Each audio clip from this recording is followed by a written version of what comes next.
Oke, siap? Halo guys, sekarang Maisy nak belajar bunyi balik. Bisa nggak? Iya mak. Bisa, Jom? Bisa. Oke, ada ya lah. Ini yuk, Jom yuk. Kemerdekaan. Kemerdekaan. Mak. Hmm? Lama mama anak kucing. Iya. Lah pulang Iya, nanti kita ambil nak. Ini apa? keadilan. Kuat. Keadilan. Oke. Ini nih. Negara. Kuat nak. Negara Oke. Ini yang kau suka. Indonesia. Oke. Banyak Sedikit aja kali nih. kemerdekaan. Kemerdekaan ya? Oke. Iya. Ini Beradab. A. Ya. Beradab. Beradab. Lama. Biar kita main handphone karena. Mama, Oh. jaga tengok anak kucing. Lagi ya. Anak kucingnya lagi melahirkan, guys. Udah pelan. Oh iya nak. Jadi anak kucingnya dia belum melihat gitu. Katanya mau bikin rumahnya, ya nak ya? Mama. Oh Nak baru kucing. iya, nanti bapak kita suruh ya. Iya. Ya. Tapi macam segini ya. Macam gambar kucing ya. Ketuhanan. Oke. Apa nak? Ketuhanan. Oke. Gitu cara bacanya, guys. Yuk. Wah, Ini perwakilan. Oke. Lama kali ya. Cepatlah. Iya, kami mau nengok. Pancasila. Oke, sekali lagi. Pancasila. Tapi mak paling suka yang ini loh, Dik. Kau suka nggak yang ini? Keadilan.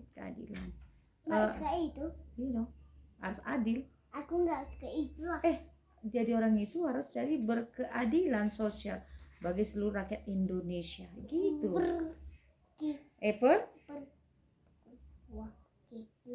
Perwakilan. Lama kali habis. Ya sedikit lagi nak. Ini ya. Besok ini ya. Oke. Persatuan. Apa sekali lagi? Persatuan. Oke. Oh yang ini lagi?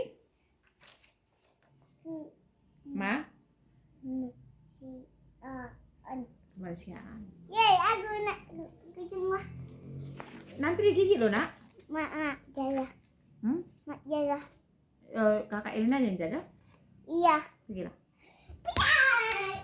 Oke. Jadi metode fonik yang digunakan itu dimana kita mengetahui bahwasanya pengajaran metode fonik itu berfokus pada pengajaran anak, berfokus pada pengajaran anak itu tentang bagaimana huruf dan kombinasi huruf itu mempresentasekan atau membentuk bunyi dalam bahasa lisan. Artinya ketika si anak sudah bisa mendengar, melihat bentuk daripada simbol A, simbol B gitu kan. Kemudian si anak dari bentuk-bentuk individu tadi atau bentuk tunggal tadi, bentuk A dipresentasikan bunyinya secara lisan ke dalam bentuk bisa secara lisan bisa membentuk huruf atau membentuk kata. Dari huruf itu si anak bisa membunyikan, membedakan dan membentuk kata secara individu. Seperti tadi si Ito tadi dia membentuk kata ini dari huruf-huruf secara individual. Jadi huruf K, E, M, A contoh ya. Ini ya. P, E, R, S, A, T, U, A, N itu dari huruf-huruf individual ini dibentuk menjadi kata. Nah, memang prosesnya agak sulit karena di sini si anak harus mampu membedakan huruf, mampu membunyikan huruf, mampu mendengar huruf, mampu memblending atau menyatukan huruf-huruf itu menjadi kata. Itu memang susahnya di dalam pengajaran anak di dalam teaching reading, di dalam belajar membaca. Di mana kita mengetahui bahwasanya metode fonik yang saya gunakan terhadap ini Itonami merupakan metode bunyi atau mempresentasikan antara huruf dan bunyi huruf, dan huruf dan bunyi huruf itu si anak mampu untuk memblendingnya, menggabungkannya menjadi kata. Itu memang kesusahan yang saya alami karena si Ito itu saya latihnya itu sekitar 3 tahun 2 bulan, itu pun masih belum bisa membaca. Karena apa? Kita melalui tahapan-tahapannya itu panjang, tetapi melalui proses yang konsisten. Secara terus menerus, dan stimulusnya itu dilakukan setiap hari, paling lama itu di antara 15 menit per hari, itu paling lama. Tetapi step-stepnya itu harus dimulai dari hal-hal kecil menuju yang ke kompleks. Di sini saya ingin menekankan bahwasanya pemahaman saya, in teaching reading phonics is a method of teaching in relationship between sounds, phoneme and letters, grapheme, yang to help children, to decode a word and learn to read and spell. Itu yang saya pahami. Bunda, di mana saya memahami dalam pembelajaran pengajaran membaca itu terhadap anak saya yang sekarang usianya itu 4 tahun, 8 bulan atau 6 bulan 6 nanti tanggal 28 itu dia 5 tahun. Saya membantu dia belajar membaca itu dengan pengajaran fonik, di mana saya mengetahui bahwasanya fonik adalah suatu metode pengajaran yang menghubungkan antara bunyi dan huruf. Nah, ketika si anak sudah bisa melihat, membedakan dan membunyikan huruf-huruf itu, si anak bisa memblendingnya atau menggabungkannya. Nah, disinilah kita membutuhkan kesabaran ekstra di dalam pengajaran anak di dalam membaca. Mengapa pengajaran fonik itu penting? Yang saya alami, kita kan secara tradisional di kelas itu kita menggunakan yang namanya metode mengeja atau ba tambah a, b tambah a, ba. Yang susah yang saya alami ketika saya mengajarkan anak membaca itu terhadap anak saya yang pertama itu, contoh ba tambah bang, bi tambah bing. Dia nanti memisahkan, itu dia yang susah, atau melepaskan itu dia yang susah ketika menggunakan metode mengeja. Beda dengan metode fonik. Metode fonik itu menggabungkan huruf-huruf secara individual, secara tunggal dibentuk menjadi kata. Contoh ibu, tidak i tambah bu bu gitu, ibu, enggak. Nanti dia yang susah seperti tadi si anak itu akan susah itu akan merangkai yang seperti ini. Bagaimana nanti dianya akan, memang bisa si anak itu dilatih kalau dia konsisten. Tetapi yang menurut saya itu ketika si anak sudah bisa metode bunyi, dia tinggal menyatukan saja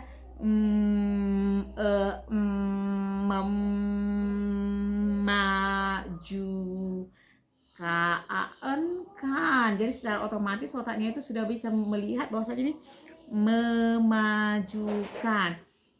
Misalnya lagi, ini kemajuan. Tidak kita katakan ke tambah ama kema jeuju. Itu yang saya rasakan. Nah, metode ini saya adaptasi dari yang namanya pembelajaran membaca dalam bahasa Inggris dengan metode fonik. Ya. Memang agak susah sih. Di dalam bahasa Inggris itu beda pengucapan, beda penulisan. Itu yang susah. Nah, Itu yang saya terapkan terhadap anak saya. Nah, mengapa metode fonik itu penting yang saya alami ya Bunda? Pertama, metode fonik dalam pengajaran membaca itu membantu anak mengembangkan dasar-dasar yang kuat terhadap belajar permulaan atau dasar membaca. Untuk membaca dengan mengajar mereka cara membentuk kata itu dimulai dari hal terkecil, yaitu dari bunyi huruf, simbol huruf, kemudian bunyi-bunyi itu digabungkan menjadi kata, atau si anak itu mampu membagi huruf-huruf itu menjadi bunyi-bunyi, mampu menyatukan huruf-huruf itu ke dalam bunyi-bunyi untuk dieja atau encoding, ya. Jadi si anak itu sudah bisa membagi kata-kata atau huruf-huruf tunggal itu menjadi bunyi-bunyi yang berbeda untuk dieja atau di encoding secara lisan ya. Itu yang saya lakukan terhadap si Itonami. Misalnya ibu na ibu, ibe ana iba, ide ada na ida. Jadi dia membunyikannya itu kebiasaan secara lisan. Itu yang saya lakukan terhadap si Itonami. Nah, di sini yang saya lakukan adalah Itonami belajar memadukan bunyi-bunyi itu bersama-sama untuk membaca kata-kata atau decoding dan membagi-bagi menjadi bunyi-bunyi untuk dieja atau in decoding. Agak susah sih memang. Tetapi pelaksanaannya sih ini teori-teori yang saya baca. Ini teori-teori yang saya baca dari pembelajaran metode fonik. Tetapi saya saya sederhanakan. Step-stepnya itu saya sederhanakan. Saya tidak belajar yang namanya itu. Saya harus memahami itu phonological awareness. Apa itu phonemic awareness? Apa itu synthetic phonic, syllable phonic? Apa sih itu semuanya? Itu harus saya pahami. Di mana phonological awareness itu merupakan kemampuan anak untuk mengenali dan memanipulasi bunyi bahasa lisan. Ya. Itu dia phonological awareness atau kesadaran fonologis, di mana si anak itu mampu untuk mengenali dan memanipulasi bunyi lisan. Contoh tadi ibu ibu, iba iba, ba ba, bi bi. Jadi si anak itu sudah mampu untuk memanipulasi Jadi sana itu sudah mampu untuk memanipulasi bunyi bahasa secara lisan. Itu dia phonological awareness. Nah, sekarang kita talk about phonemic awareness. Di mana phonemic awareness ini merupakan kesadaran si anak secara spesifik berfokus pada unit bunyi terkecil ke dalam bahasa-bahasa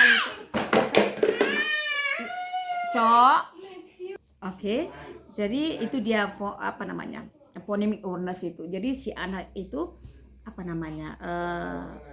si anak itu mampu membentuk unit terkecil dalam bahasa lisan, mampu membentuk unit terkecil atau membedakan unit terkecil dalam bahasa lisan yang dikenal sebagai fonem.